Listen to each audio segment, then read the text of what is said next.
Welcome to our channel. In this video I will show you how to find list of message alerts and change message notification sound on Xiaomi 17.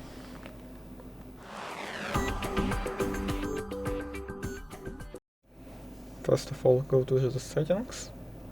Here, sound and vibration, notifications. Press more. And here we can change it. Now let's come with all possible options.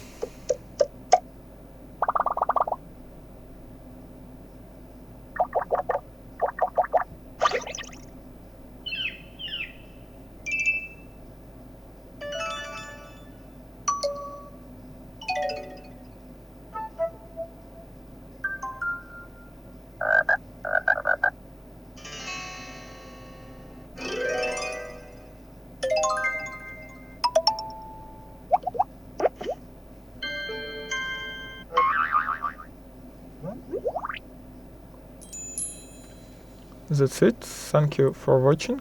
Please subscribe and press like button below the video. Goodbye.